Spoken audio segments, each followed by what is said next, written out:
dear student. Today we starts with the tidal volume and vital capacity. Aim for today's practical is to determine tidal volume and vital capacity of subject by using this spirometer. Requirements of practical are this spirometer. Now see, here is this spirometer.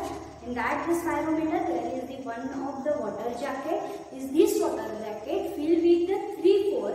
Now next one is the here is the drum. Here is the marking. And here is the knob. Introduction. The function of lung is to determine or to maintain tension of oxygen and carbon dioxide of the arterial blood within the normal range. Various pathological conditions affect the respiratory physiology. Therefore, assessment of tidal volume and tidal capacity is important and considered to be an index of respiratory function. Now next one is the lungs volume and the lungs capacity. The volume of an air in the lungs changes considerably during a respiratory cycle. However, for convenience, 4 lung volumes and 4 lung capacity are distinguished. Now lungs volume and lungs capacity, the volume do not overlap. The capacity are made up 2 or more volumes.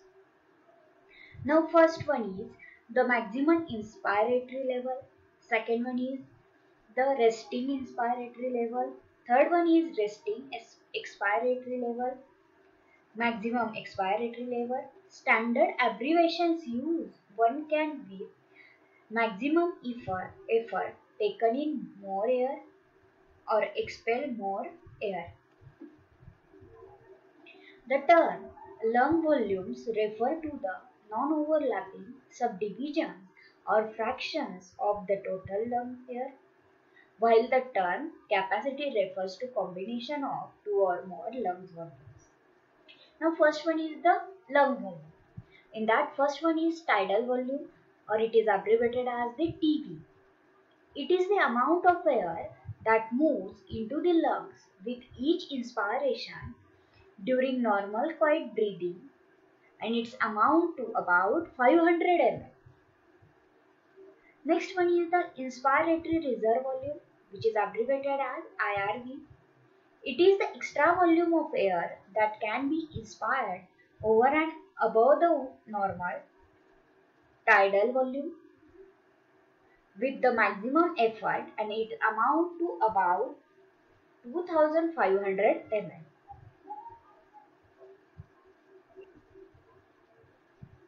Next one is the expiratory reserve volume, or the ERV.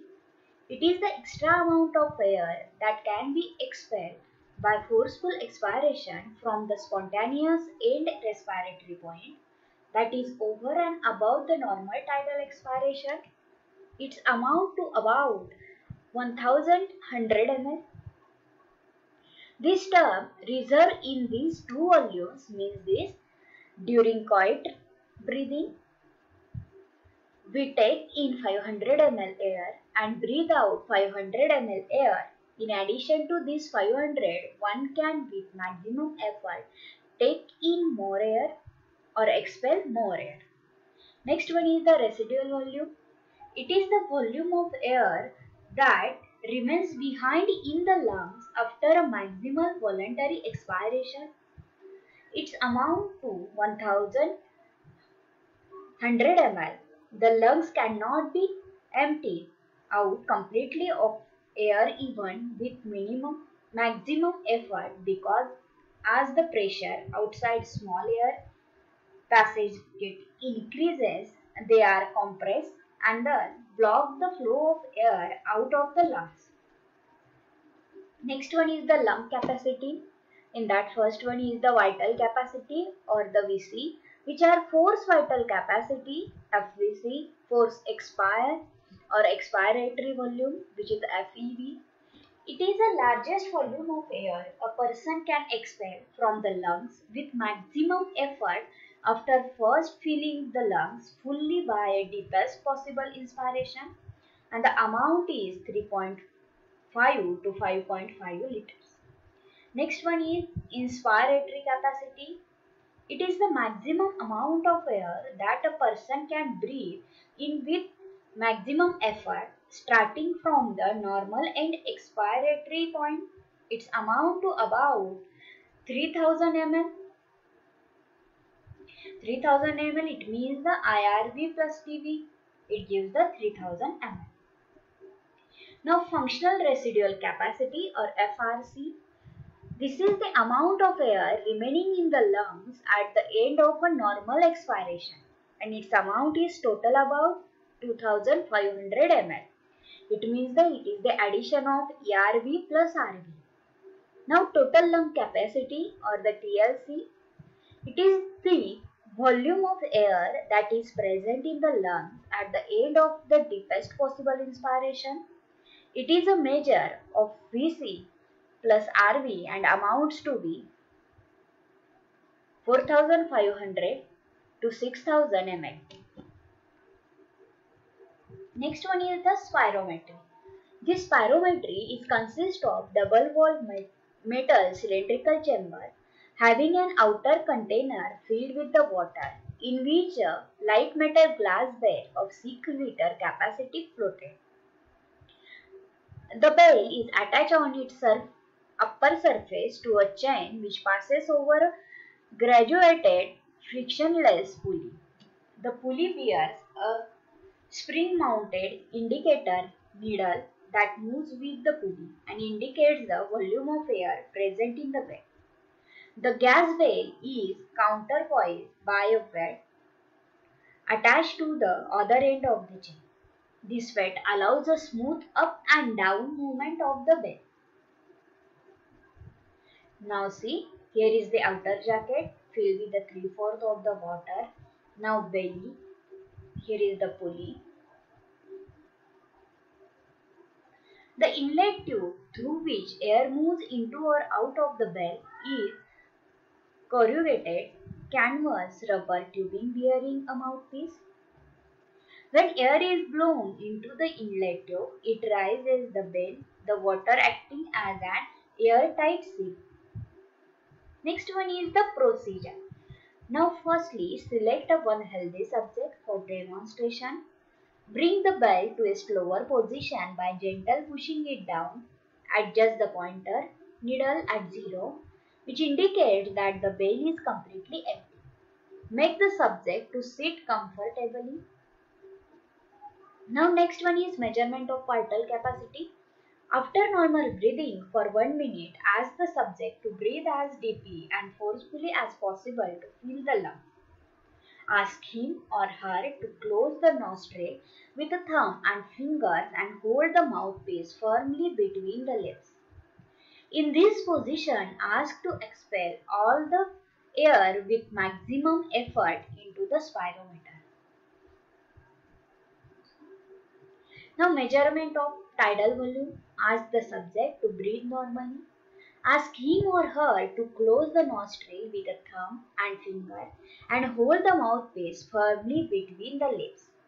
In this position, ask to expel all the air with normal expiration. The bell moves up and the pointer on the pulley indicates the volume of expire. Take 2 more readings. Now first of all, fill the water 3/4 in the water jacket. Now adjust the first one is the 0 marking. Now next one is the place the subject. Now exhale the air normally and count the reading. Now again place for 1 to 3 minutes, 1 to 2 minutes. Adjust again the 0. Now repeat this procedure for the 3 times. Now exhale the normal air. Again count down the reading. Next one is again adjust the 0. Repeat the procedure again. Exhale the air and again record the reading. These are the normal exhaling of the air. Now next one is the take the deep breath close the nose and exhale the forcefully air. And then calculate the reading. This procedure is again repeat for the 3 times. Again I am adjusting the 0, taking the deep breath.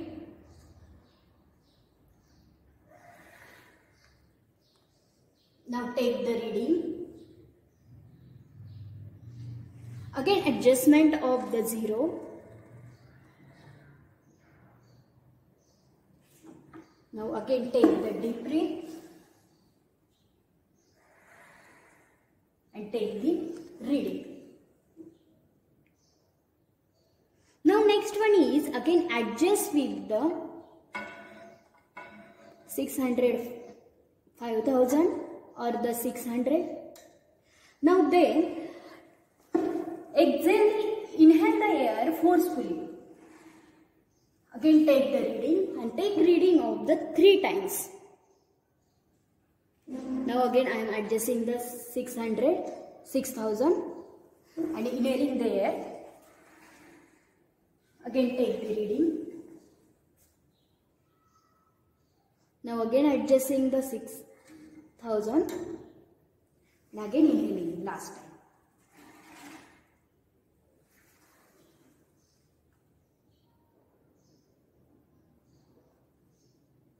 This graph shows the inspiratory reserve volume, tidal volume, functional residual capacity, inspiratory capacity, expiratory reserve volume, residual volume, vital capacity and the total lung capacity. Now normal values for tidal volume, male is 500 ml, female is 390 ml. Force vital capacity for male is 4.8 liter, for female 3.7 liter and total lung capacity for male is 6 liter and female is 4.7 liter.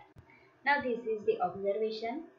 In that normal exhalation is taken 3 reading, normal inhalation taken 3 reading, forceful exhalation take 3 reading and forceful inhalation take the 3 reading. These are the observations. Now next one is the calculation. Now tidal volume is exhalation is equal to the addition of the 3 reading divided by 3. It gives the 666.6 ml. Inhalation, again the addition of 3 readings divided by 3. It gives the 516.6 ml. Now vital capacity, the forceful exhalation, again the addition of 3 readings divided by 3. Forceful exhalation, again the addition of 3 reading divided by 3.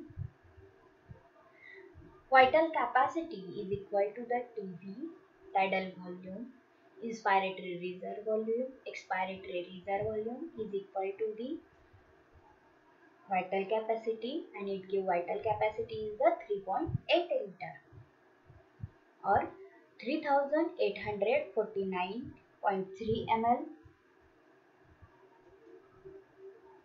Now result, tidal volume of subject is 516.6 ml and vital capacity of subject is 3849.3 ml. These are the question bank. Thank you.